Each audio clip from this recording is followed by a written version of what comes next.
ముసలోళ్ళ బాధలు కూడా నువ్వు అద్భుతంగా పాడతావు. ఇంతకుముందు నేను ఫేస్బుక్ లైవ్ పెట్టినాడు బయట అది కూడా మన ప్రేక్షకుల కోసం.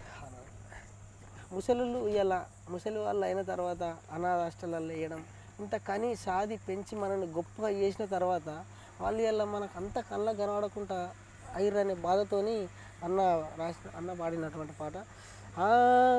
ముసలుల్ల ఈ బాధలు ఇన్నారా మా కడుపు కోతల గాదగన్నారా, ముసలుల్ల ఈ బాధలు ఇన్నారా మా కడుపు కోత బాధగన్నారా, అయ్య ముసలుల్ల ఈ బాధలు ఇన్నారా మా కడుపు కోతల గాదగన్నారా, ముసలుల్ల ఈ బాధలు ఇన్నారా మా కడుపు కోత బాధగన్నారా, ఓ కొడుకులారా మా బిడ్డలారా గూడు ఎట్టని కొడుకు మోడరా మేము ఎన్నాళ్ళున్న తోడు కాడేరా, ఓ కొడుకులారా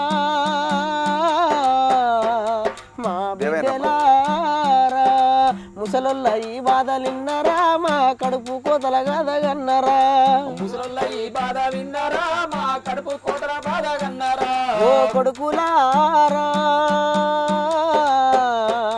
మా బిడ్డలారా, ఓ కొడుకులారా ఓ బిడ్డలారా ముసలుల్ల ఈ బాధలిన్నరా మా కడుపు కోతల గాదగన్నారా, ముసలుల్ల ఈ బాధ విన్నారా మా కడుపు కోత బాధగన్నారా, అయ్య ముసలుల్ల ఈ బాధలిన్నరా మా కడుపు కోతల గాదగన్నారా, ముసలుల్ల ఈ బాధ విన్నారా మా కడుపు కోత బాధగన్నారా, ఓ కొడుకులారా మా బిడ్డలారా గూడు ఎట్టని కొడుకు మోడరా మేము ఎన్నాళ్ళున్న తోడు కాడేరా, ఓ కొడుకులారా మా బిడ్డలారా ముసలుల్ల ఈ బాధలిన్నరా మా కడుపు కోతల గాదగన్నారా, ముసలుల్ల ఈ బాధ విన్నారా మా కడుపు కోతల బాధగన్నారా, ఓ కొడుకులారా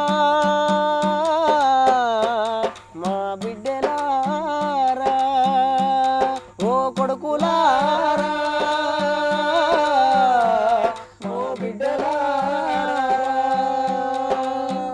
వాస్తవానికి ముసలి ఇల్లు అయిన తర్వాత వాళ్ళను కష్టపెట్టడం మనం చాలా బాధాకరం. అంటే ఈ రోజులలో చాలా మంది అటు తల్లిదండ్రులను చూసుకుంటలేరు, వాళ్ళు అనాథాశ్రయంలో వేయడం.